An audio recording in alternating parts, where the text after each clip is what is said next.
I've asked myself that many times, why us? I don't know if we're in a spot that the weather pattern just comes in and hits. It does seem like we've had our fair share of bad luck with the weather. And we keep telling ourselves we're going to bounce back, and we will. I don't remember as a kid, and especially as a younger farmer, this much fluctuation of the weather.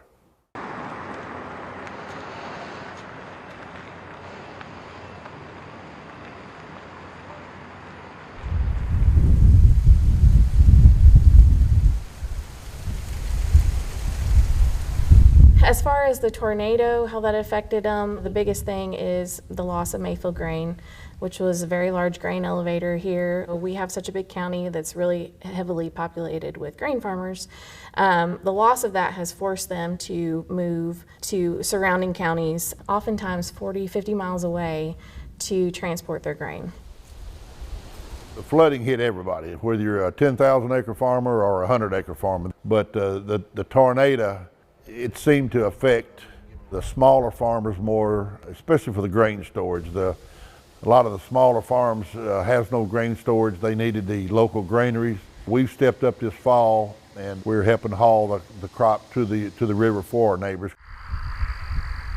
The initial shock of the flooding, when you see your crops underwater, and you know, they may not be yours, but you see other people's crops, you got to feel for them when they're 5 to 7 foot underwater. And since the tornado, I would say, we've had a little more of an up and down. This year was a good year, but we had 3 weeks in May where it was 95 degrees and no rain. And then finally it started raining and we were able to produce a good crop.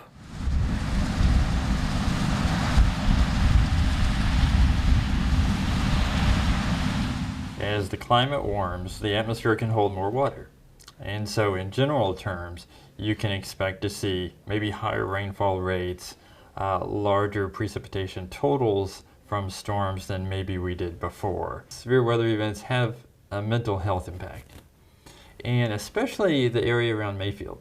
Probably more so than almost any part of the country. It's been really hit hard, both by these weather events as well as these more climatic events. In the 2 years, right at 2 years that it's been, our communities come together. We see a lot of volunteers. We saw a lot of people coming in and helping. And that makes it easier to swallow, I guess, that you know people care and are coming in to help. But it's going to be a long, drawn-out process before we get it all back.